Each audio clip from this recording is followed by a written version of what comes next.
Ladies and gentlemen, welcome to the show. The fat lad Neil Pickup with you here in the mother-fluffing house. And I'm with the natural, Jamie Sheldon. We're having all kinds of technical issues. I'm going to tell you a little story here. Last couple of days, a couple of things lined up, Jamie. Oh, yes, I was going to be interviewing Ryan Espy and then Matt Mask, one after the other. No apparent reason, no Wi-Fi at all. Really? I started checking on Netflix, don't know why. Something happens in the evenings. We've got a poltergeist in my house, and it knackers the Wi-Fi. And it's amazing. When you don't have Wi-Fi, your world falls apart. Oh, yeah. Especially when you're trying to do this kind of thing, you know, so it was driving me nuts. But anyway, hopefully we can get around it. Stormy weather outside, late in the evening here in the UK, but not a problem. We're going to crack on, and we're going to get into show number 2 with yourself, Jamie Sheldon. Ladies and gents, if you don't know Jamie, do a bit of research. This guy is one of the top arm wrestlers in North America. And we've seen Jamie compete across multiple weight categories. 154s, 65s, and up. You've got national titles at, is it 176 and 87, Jamie? Just fill me in on the national titles there. Just 187. And the 187? The only reason I told that is, you know, Jeff called me last year and said, hey, I'm going to do 165. Luke's going to do 76. Do you want to do 187? I said, why not? I'm the heavy guy, which probably a good idea that I did that because it was Luke versus Corey, Jeff versus Alan, and I had to pull Alan like a month later for WAL. So I'm like, yeah, I'll do 187. I'll just sit heavy and see what happens. I didn't expect anything and ended up winning it, my only national title.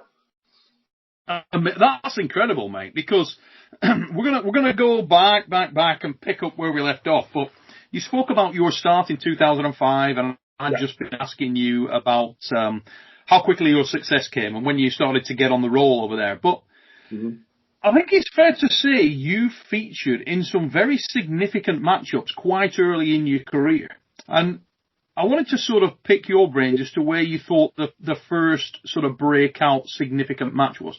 Do you think that came within the UAL? Was that sort of the first area where they really started to take an enormous amount of interest in you from a marketing perspective and as a potential talent? I think, yeah, definitely UAL. Well, actually going before that, the year after I started, 2006 in Vegas is when 2005 Ultimate Arm Wrestling 2, I pulled the amateurs, right? And I lost to Corey and that guy who won it, Ali, whatever his name is. He had a fanny pack and some capris on. The guy, I couldn't tell you his last name.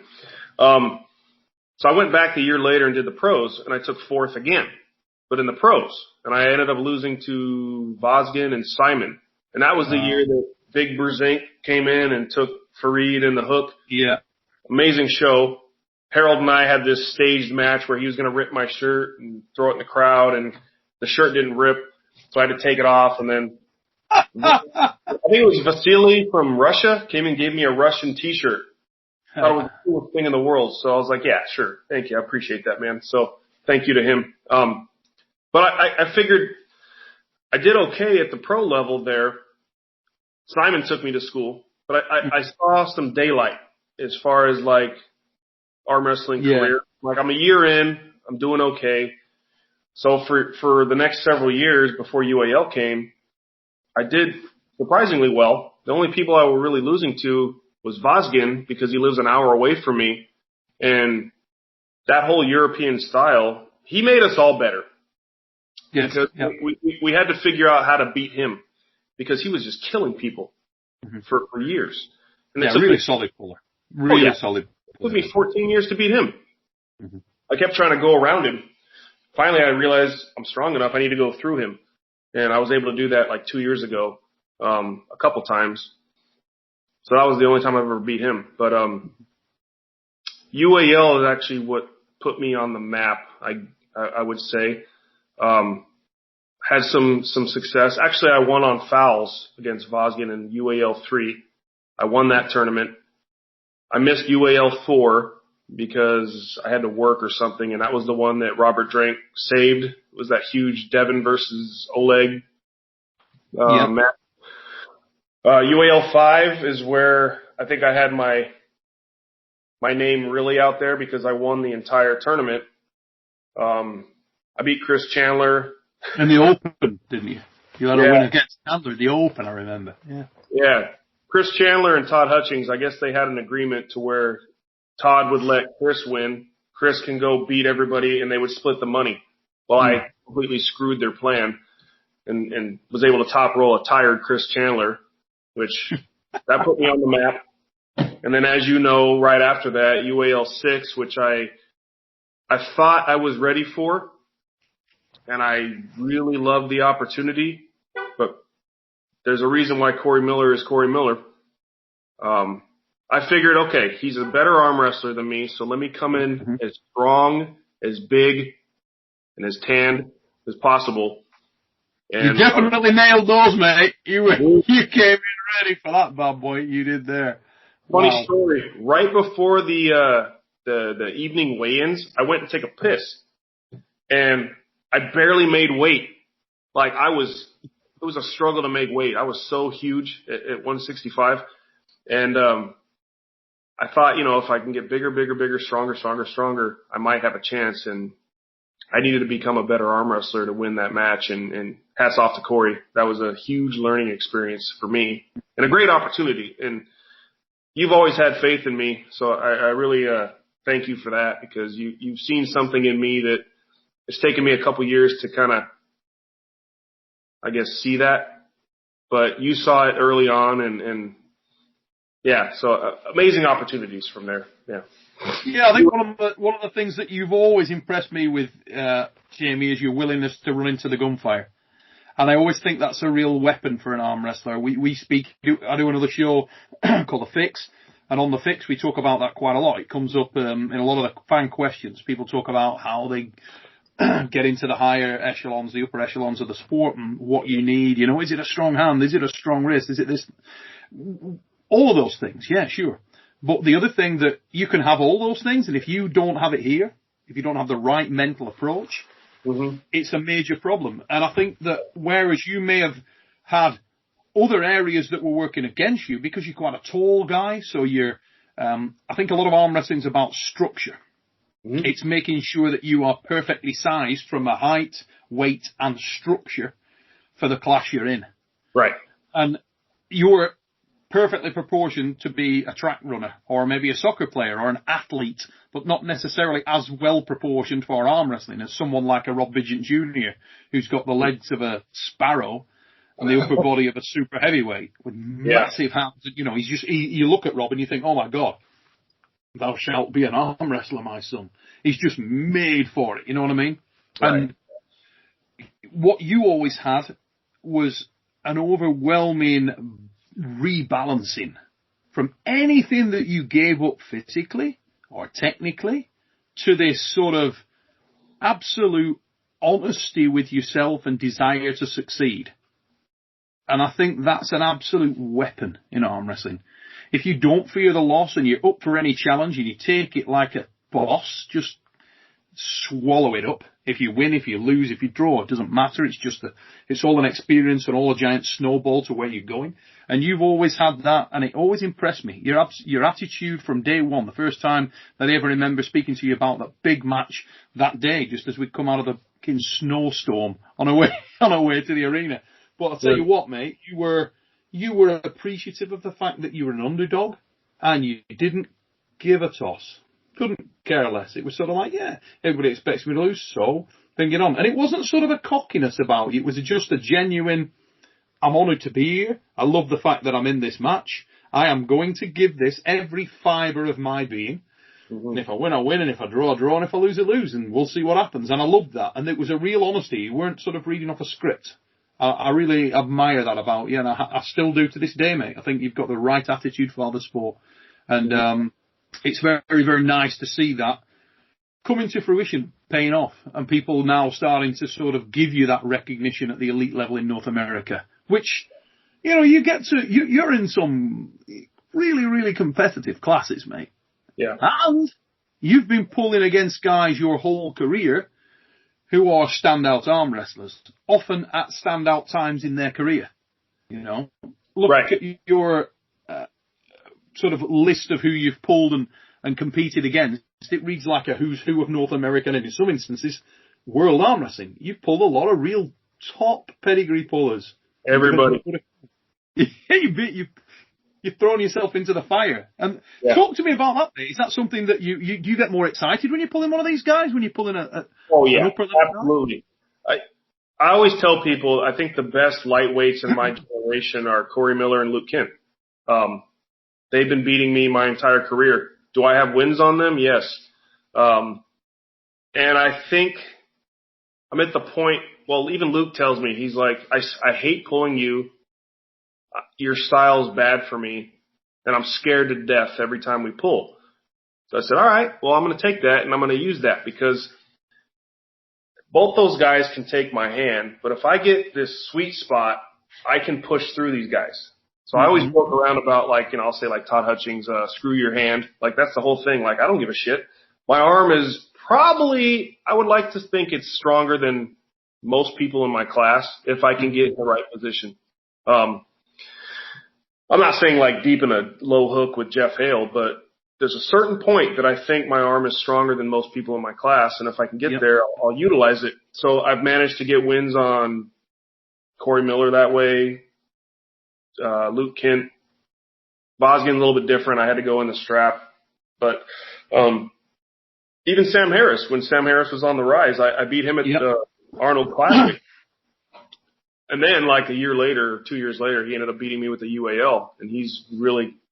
But I like that matchup. I would love to pull Sam just to kind of see where he's at now, because he's just been, so much better than everybody else lately, from what it seems. But I don't think he's that far off. Like, I think you get a Corey Miller in WAL who trains for the rule setup. I think that's bad for Sam. But I think it's going to be very entertaining. So where I used to think these guys were kind of like way above, I think the gap is slowly closing. But I pulled everybody, man. It's funny you mentioned Sam, because Sam, he echoes you quite a lot. He's a guy, I think, that's got that, he's definitely got the popularity gene, and he's got that endearing gene. You can't not like Sam Harris. You meet Sam Harris. Sam Harris is a really, really genuine salt-of-the-earth guy, and he's very honest about his chances. I like the fact that he's started to find himself and he's getting that degree of confidence. I think, he's taken some hard knocks, and then he's had the luck roll the other way, and he gets underrated, and yet you speak to a lot of the top lads in North America, and they'll definitely attest to the fact that Sam Harris is for real, And I think the last, pre-COVID I'm talking, go back to the last active season in the World Arm Wrestling League, I think he was peaked through that entire season. I think he did really, really well. Take the Tony Kotowski experience out of the game. Sam was very, very strong there. I think he was fortunate to come out with a result against Jeff Hale. Circumstances are what they are. But one of the things that I took from that was that Jeff, when I spoke to Jeff after that match, he said that Sam was extremely intelligent within World Arm Wrestling League rules and format. And I know you're really close with Jeff. And I'm sure you've heard a similar story. And Jeff had the utmost respect for the fact that Sam was able to do that, was able to take the whole system that he was arm wrestling within and apply it so that it was really gifting him. It was working for him. Right. And I saw some of that with your own career, mate. Definitely in your match with Alan, I described that on the night as a masterclass. And I genuinely felt that was the case, because it wasn't just the sort of technical nuance that you were using for me there. It was the whole approach. And it started 5 hours before you got to the arm wrestling table. Everything, I was observing you, and I don't know how much of that was planned or how much of it was natural confidence or aura, but you were projecting very, very hard. Every time you and Alan were close to each other, I could see the way you were looking at him, the way that you were conducting him, yourself with him. It was almost like you were extremely respectful, but you were really putting out there into the ether that it was your time and he should just accept that. Right. With every look that you gave him, everything that you said. And it's hard for me not to believe that with all Alan's experience, he didn't subconsciously read some of those messages. Because he showed his throat early in that match. Mm-hmm. And other days, I've seen that man's not had a backward step in him. And after round 1, I felt like he knew. I felt like he thought, oh dear, not today.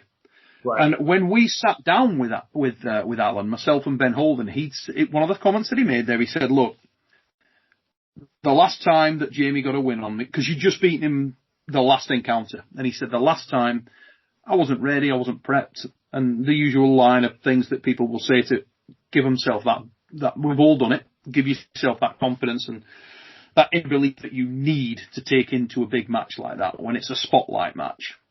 He said, this time he's seen a different guy. I'm ready, I'm 100%, and he just had a very impressive showing against your man, Jeff. Yeah. He pulled against Jeff Hale. Give Jeff all he could handle in a deep hook. Right. So he was coming into there ready. You know, he felt like he was breathing fire. But all day, I'd then watch you walk past him in the corridors, past the vending machine, to the cafe, to backstage. You doing the walkthroughs. And there was just this little glance and this little look and a little just body language, the way you walked past him. And you were imposing. You just looked like you stood over him and you stood next to him and sized him up. And I could see it taking place. Yeah. I'm thinking, he's using the angle. And then when the match itself took place, every element you had ticked, watching the referees, watching the cadence, everything, you got it dialed in. Absolutely dialed in. There wasn't an area that he could take advantage of. Nothing. Right. Even the fact where you were letting him take things off you in the setup so that the referee was on his ass. You know? Oh, everything just went my way, I guess, that day. And I remember interviewing with you and Ben, and I think I told you, I said, I have to go to the strap. Like, I've trained with Alan. I've trained with Alan a few weeks ago. You know, it's like, you can't beat Alan out of the strap when he takes the hand. I mean, the guy's hand is just phenomenal. And at practice, I'm never 100%. I never show everybody everything. Like, I'm not the same guy when we pull. So I knew that, well, I figured when I pulled Alan that he would take my hand because I've had to push through people like the same way that I've done with some of these other guys that, okay, well, my arm is strong enough. If I can get in the strap, he takes my hand, fine, I'll push through it. That's going to be the game plan. I didn't expect to flop his hand for a match in the strap. I even paused and I look at the camera like, how we get here? Yeah. You know, okay, well, I think I'm in this, right? And then, I think that's when I pointed at you from the box, and I'm like, oh shit! Like, it was just me saying like to you, like, thank you, I'm here, this is it, right? So I knew I had it at that point. So second match, we dove into a hook. It mattered to you a lot though, mate, because there was almost like this sense of, it was like there was an inner turmoil going on when we interview you. Yeah. Kind of like, I think one of the comments you said was like, you know, it's almost like I'll be beating my father. You know what I mean? Where you you want to win, you want to beat him, but then there's this equal voice that doesn't want to beat him because it's your dad. And he's the guy. And nobody appreciates more than you do the gravitas attached to any win over Alan. Alan Fisher is, without question, without contestation, one of the best lightweight arm wrestlers in the history of arm wrestling. Mm-hmm. End of. It just is. The guy's had Alan's taken people say, come on, Alan's talks about being 30 times world champion. Is he? He's not 30 times world champion. Well, the funny thing is, actually, he sort of is, because at the time, when Alan was a very dominant force within the sport of arm wrestling, the World Arm Wrestling Federation, which people now recognise as the governing body where you would achieve that status, hadn't really evolved. It wasn't there. Right. So Alan was out there looking for the best, and the best would just happen to be there. that just happened to be in North America. Fact. If you'd have took that man, picked him up and injected him anywhere you wanted in the world at that time, he would have dished it to people because the man was made to arm wrestle. Right. And anybody, and I think that's the point that a lot of people need to realize. So it was kind of fascinating to watch that struggle with yourself, to watch how you were sort of handling that. And I wasn't sure until sort of the back end of the day how that was going to play out. I didn't know how much you believed in yourself, and that's why I'm fascinated by the mental thing. So I was watching you. I was watching through the day whose confidence was high, whose confidence was low, who was the alpha. Yeah. And how that played out. How much, what were your feelings after that match? Was it relief or was it pissed off, or where were you at with that whole dynamic? Relief. And I've said this before, and I said it to you guys. You're right. Pulling Allen is like pulling your dad in the lightweights because he's like the dad of the lightweight division. And pulling Cobra is like pulling your big brother. Like, those are the two guys, no disrespect to Ingen or anybody else who, Svetan, all the legends of the lightweights, Denny Dubray. But in my case, Allen and Cobra are the two guys. So, and it's because they're right there, isn't it? It's the part exactly. It's the proximity to your journey. Engin is sort of removed from that. He's overseas and Svetan the same. But with Allen and Cobra, they're right there. You're seeing them all the time. Yeah, you talk to them. Like when they first announced my match with with Allen, I got a voicemail from Indiana. I didn't answer the call because I didn't know, you just think it's like robocalls or whatever. And I checked the voicemail, and all I hear is, "Hey, it's Snake Face. Let's talk about Fish Face." It was Cobra wanting to give me some insight on how to pull it with Allen. And it was just like, it's like your big brother telling you how to beat your dad.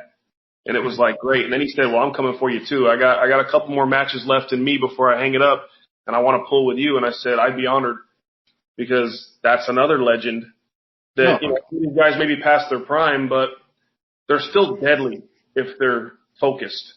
So pulling Allen the way that I did, I even a sigh of relief after that third match, like, I'm done. This is it. This is it. In some ways, the flip side of that same coin, where everybody's saying, okay, somebody's looking at the forum guide, or I don't want to sort of discredit it in any way, but somebody might be thinking to themselves, okay, Jamie's going to win this match. There were various shows and podcasts and Christ knows what that went on before, and predictions. And I must admit, I had you dialed in that you were going to win that match. I think I told you, I think you got this. I think it's your time. You're going to do it. But in the mind of the guy that's actually arm wrestling, there's also that same thing that it's like, holy shit, you know what? This guy's like a giant banana skin, because I can't afford to lose against this dude because I should win. And it's those demons. How many times has that happened to exceptional people? Look at George Foreman Ali, for Christ's sake. You know what I mean? It's probably the classic example of that, where everybody's like, Foreman's just going to run through him. It's just too much. I love Ali. He's got all this charisma, and he's such an endearing character, and he's so funny, and he's so entertaining, but come on. Yeah. And everybody, that's how it was going to be.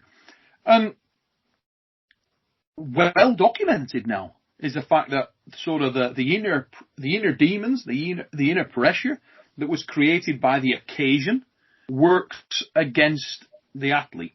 And it's easy when you're the spotlight match to allow those demons to creep into your head, isn't it? It can be like, and particularly with somebody like Alan, who is, till you grip up with Alan, you don't appreciate Alan. It's like, ooh. Right. And I think I told you the night before when we interviewed, I have to win this match because I'm coming off 2 losses.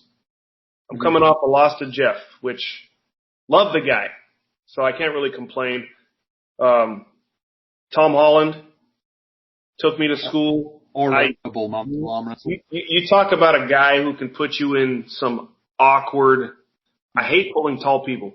And I had to pull, remember Brian Johnson? Yes. Oh, yeah. Very, very well. Lovely. Now, he's not the Brian Johnson from back in the day, but I was scared shitless because being that tall, I struggle with those long arm guys that like to hook. But I managed to get the win. But with Tom, took me into some weird positions, and I'm like, damn, you know what? I need to win this match if I'm going to have any other match in WAL. Because if I have 3 losses, why would they call me back? You know? So I think I redeemed myself, but man, there was a lot riding on that, not just pulling. How was the pressure on that point alone? Because I know how much this means to you, mate. You're enormously involved and embroiled within the World Armwrestling League persona and all of that went, and you get all that, and you get the fact that you wanted to sort of talk up the match and exude confidence and all those things, but it's almost increasing the pressure every step of the way. Did you sleep the night before, or were you a bit like crazy? Okay. Waking up every few, it's so much pressure. Like normally I'm fine. Like with Jeff, went out with him the night before. We had dinner. Like it's just I'm pulling my friend. I know he's a better arm wrestler. I'll always say he's a better arm wrestler than me. I was like, I have a shot. I think I can get him. But there was no pressure. With Alan, there was just so much pressure. I was coming off a couple wins on him in 2 different tournaments. But I think the future of my career depended on it. And just the fact that it's Alan, and like you said, the passing of the torch, it was like, this has to happen for me if I want to have a future with the league or with arm wrestling in general. So a lot of pressure. I've never felt more pressure in my life. I didn't have any pressure with Tom Holland. It was the unknown, but I was just happy to be involved in stuff. You know what I mean? With Alan, it was different, you know. And with the Angry Bird that was supposed to happen, I felt a lot of pressure there too, because it was like there's so much hype now. And there really was that. I mean, that really started to take shape, didn't it? It was picking up, and Adam had impressed a lot of people. I mean, he did really well with Jeff. Mm-hmm. You had the people out there that saying, "Oh, it's a fix. It was a setup." Just wasn't. It's a simple. You know what I mean? I'm not saying that Jeff didn't sort of take him lightly and end up nearly getting cracked as a result. But Jeff wasn't playing. I can tell you that. Adam carved that out. That was all Adam. Good on him. Yeah. You know? And he ran him close. He ran Jeff close. Yeah. Yeah, and I tell these guys, like I told Adam, I have an advantage on Adam because none of these guys hate me. They'll try, but they won't. So he's going to try to hate me, but it's not going to work. And I'm going to be able to get him because of that. Because he's going to focus so much on hate that he's going to lose. He's going to lose some stride somewhere, and I'm going to get him. Like, none of these guys will ever hate me. So that's my. It's funny, isn't it? It's like she's got on the other foot a bit now because Adam's the dude that's coming in, and I know that he feels the pressure. I know that Adam kind of feels like his next match is maybe his last match unless he performs, and it's kind of a shame really because he's an entertaining arm wrestler. And he's a guy that really gets in the moment. I mean, he immerses himself in the experience, and you're on the ride with him, aren't you? You know, I remember listening to Travis say the funny thing, nobody shows you their inner soul like Adam Wilmot. I mean, you'll go up and you'll go, "How you doing?" And Adam will tell you his life story in like 5 minutes. He's a real character, isn't he, Adam? Really good dude. Yeah, and he's selling that match with Tom Holland too. I mean, if he makes it that far to pull Tom, that'll sell. But we'll see what happens with the league. But Adam's a good dude. He'll puff up his chest, but then he'll call me right after, and he's a really friendly guy, just like everybody. Be a very, very interesting encounter that, because yourself and Adam, you can clearly see there are routes to success for both men. It's very clear but I think I'm going to go out on a limb and say that you were the favourite in most people's eyes. Most people I spoke to did have you down as a favourite in that match. And leading up to it, did you feel like you were? Did you feel like that you were far more of a favourite than you had been in previous encounters? Well, I think with his style, I mean, he did very well against Jeff. And I think if people thought he was a favorite, it's just because of that performance. But not to discredit him, but I think I was the favorite in that match just based on style, size, strength. I think I'm bad for him. But who knows? I mean, he could just have an amazing hand top roll, and which doesn't really scare me too much anymore. But yeah, I think I was the favorite. It's just weird, like when you see what he did with Jeff, and then I remember pulling Jeff, and I pulled Jeff exactly how I shouldn't have. But because I was playing all these old tapes of, when he beat me at Nationals, he completely turned me in, and he's incredibly fast, so I need to hit fast off the go sideways. And I'm like, well, I should have went back more. I have enough drag. Like, I put my back strength rivaling anybody in that weight class as far as, in the gym. And now my hand's better in the strap. I should have went this way as opposed to, I hit so hard this way, and Jeff caught me an inch from the pad. And I'm like, shit. And I was so out of position, drained my arm, and I'm like, I'm going to win this. I knew it in my head after the first match, and I was trying to remain confident, and I was like, damn, that's why Jeff is one of the kings of supermatch pulling, because he put me where I didn't want to go. And he did the same to Jeff, to Adam. But yeah, I think I'm bad news for Adam, to be honest. But it could go completely south. You never know. That's the craziness of this matchup. Like, nobody really knows what'll happen until we're there, and we've never pulled before. How motivated were you for that match, mate? Because I mean, obviously this is all pre-COVID. We now go into COVID. Yeah. When we come out, is it all a change in your mind? Have your aspirations changed? Obviously, we've seen that you're arm wrestling now at a higher weight. Has that made you think, okay, should I be doing things differently? Do I need a different approach? What, does it reshape things? The reason I asked the question there is because I got second place at the 80 kilogram world championships for a number of years. I was second place 2, 3, 4 times at the same weight class at 176s, and I was having a cut. I wasn't losing a lot of weight, but I was losing sort of 4 or 5 kilograms, so 12 pounds around about, all the time trying to make that cut. And one year I actually had a really bad cold and flu infection beforehand, and I just thought, no, you know what, I'm just going to pull 87s.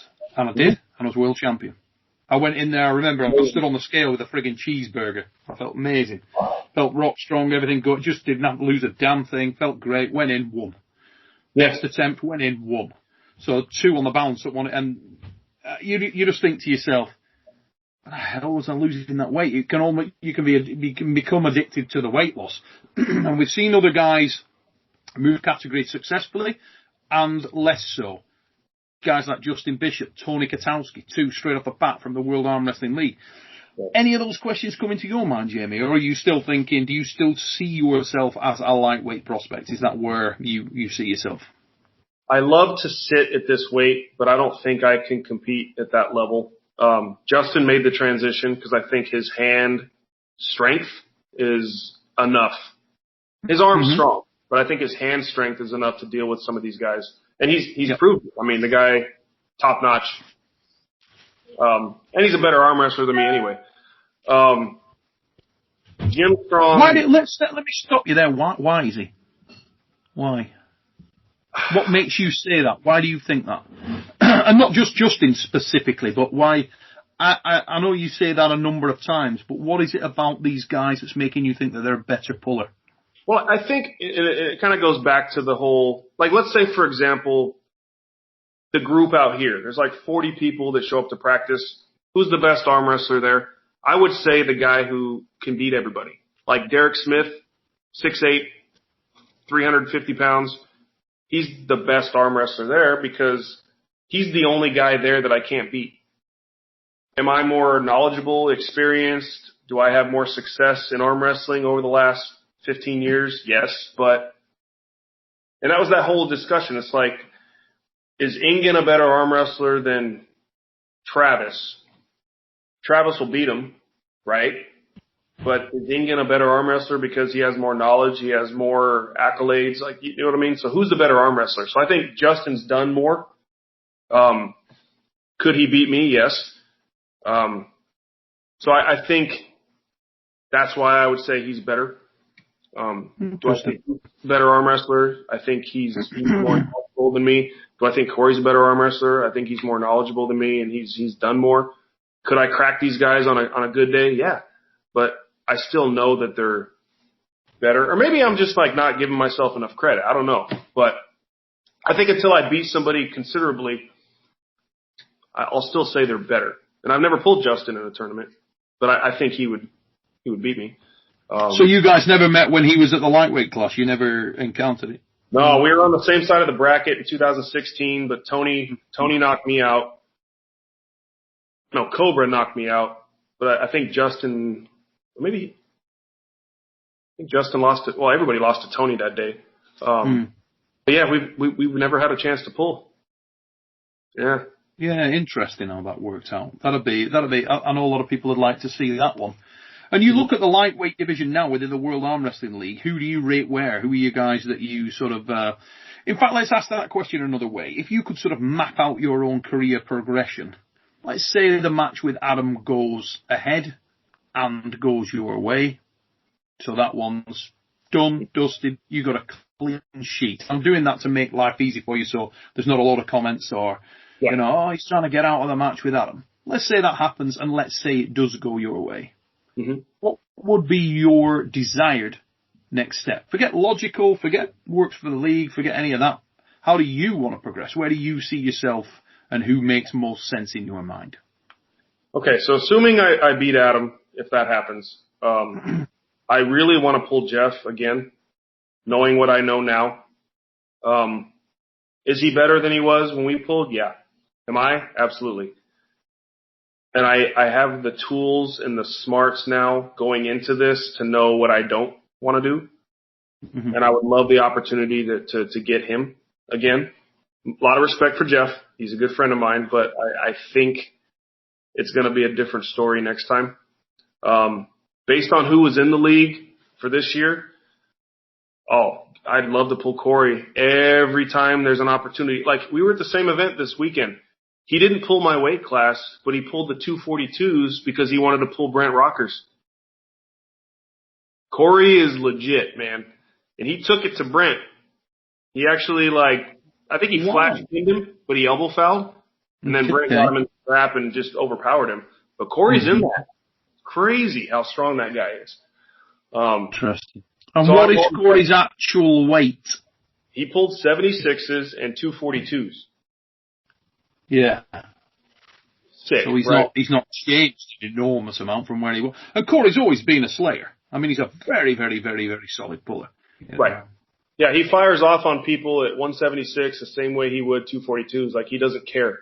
And he's strong enough to give them a match, which is crazy. Yeah. And Brent's looking crazy strong too, by the way. But obviously at some point down the road, I need to become a little more educated on Tom Holland and pulling somebody taller than me because I'm the tall guy in the class. So I don't like that matchup for me. It just doesn't make sense. I've seen what Luke was able to do, but I don't have the tools that Luke has to do that. So my style, I think, is bad matchup with Tom, at least right now. But yeah, I would love to pull Jeff, and I really want to. I want to pull Sam. And I'm not going in there cocky thinking I could beat him. I remember when he was on the rise. Not much has changed on his style. He pulls a little bit more back with the hand as opposed to just trying to flop. But I'm not scared of someone's hand anymore. Yeah. So when it comes down to arm strength, I know my arm is stronger than his. Mm-hmm. I think it would be interesting, but maybe not though. You know, I think Jeff, Sam, Tony. I pulled him once, 2016, and I wouldn't even know what to do with that hand, arm, everything is just ungodly. It just felt like. But there are guys that probably could give him a match. Like, I think him and Corey would be interesting. You know? Where do you think your style has evolved a great deal? Obviously, you spoke about the starting point there was with the Jeff Hale comment, and you say, obviously, I've made gains, and I think it's more, there's made gains within the same mold, and then there's, I'm different now. I don't pull like that. I really feel that you, as an athlete, have always sort of been on that really clear progression path where you can see very, very clear, stark differences in how you arm wrestle. It's like, okay, I'll take Jamie Sheldon at that year to that year, and he pulls this way, and he's got some weaknesses here in some areas that you can exploit. And then I look at him 2 years later, and maybe that weakness ain't there now, and he's pulling completely different, and he's got much more confidence in his side pressure, and he's got much more confidence in driving this certain way off the start. Where do you feel that your gains have come, or your stylistic differences have come? I think being more aggressive where my power has helped. Like when I managed to get those wins on Bosgan over 2 weight classes, we pulled, I think I beat him 3 times out of 4. And it was inside in the strap, which I would never have dreamed of trying to do that ever, right? You always try to go around. But I figured, okay, well, I used to pull here. Then I started to pull here.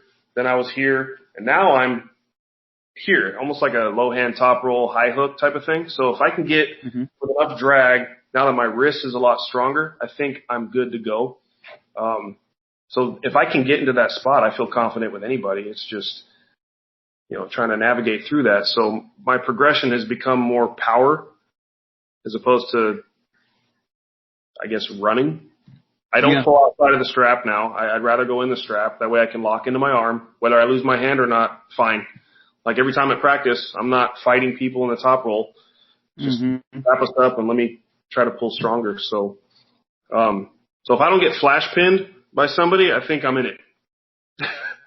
Yeah, and off recent evidence, it seems like that. It's almost like you spent some of your career almost like a fighter pilot heading towards a cloud, and you fly around the cloud, or you just button it and go straight through the mother. Right. You know what I mean? And you seem to like have that bravery now and that experience, that wool on your back to think, you know what? Keep the damn thing down. I'm going straight through and I'm going in hard, and it has paid dividends for you. I think you spoke about it earlier on, that sort of shock factor when you land in a match and you suddenly have that presence of mind to look up and think, oh, wait a minute, I'm inside here.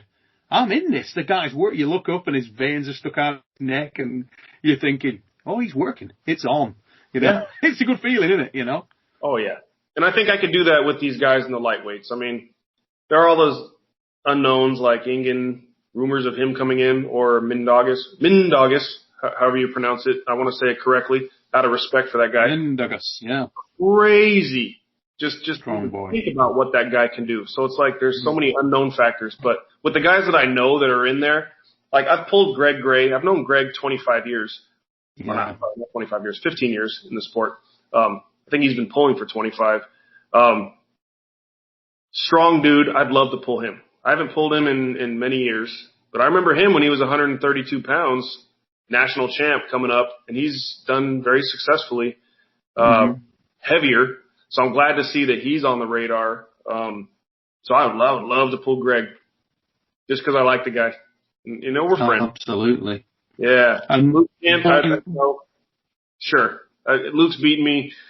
I managed to get a couple wins on Luke in UAL a long time ago. The first time I ever pulled him, I beat him twice. I think we were the only pros in the class, so it was kind of like a super match. And then he's flash pinned me ever since then. In fact, most of my losses with WAL, which is why my record is terrible, was because of Luke Kent in the finals or Alan Fisher. I've got like 10 losses to these guys at regionals, at whatever, because it's a best of 3. And I'm like, shit. But, when Luke's on, he's on. You know what I mean? Yeah, he's really solid. I mean, he's good at what he does, and he puts people to sleep. There's no doubt about that. But I want in the third part of this thing, mate, I want to get into that and talk about some of the talent that's coming up as well, and we can start to dig that apart and then look at what lies ahead for you. But ladies and gents, that takes us to about 45 minutes into this and wraps up episode number 2 with the natural Jamie Sheldon. Like I said before at the start of the show, I'm going to put the link to the description, first of all, for the first part of this series down below. And if you haven't seen it, please get back, check that out as well. Have a look at it. Fascinating insight on this man's career, and far more to come. We're not done with Jamie. We're going to have another part to this as well. So, as I said last time, put your questions down below. Also, send them over to us. PM to the channel on Facebook, Supernatural Strength channel, Facebook page. We're taking questions on there for all our guests. Give some suggestions. Even get hold of Jamie directly on NatFit. You know, we're going to talk about NatFit as well. That is going to come up at 3, and we'll get into this, the other area of this man's game on the business side of things. Ladies and gents, I want to say a massive thank you to my guest, Jamie, the Natural Sheldon. I want to thank all of you for taking the time, tuning in. If this is your first visit to Supernatural Strength, please like, share, subscribe, tell everybody about it. And until we see you next time here, take it easy, peeps.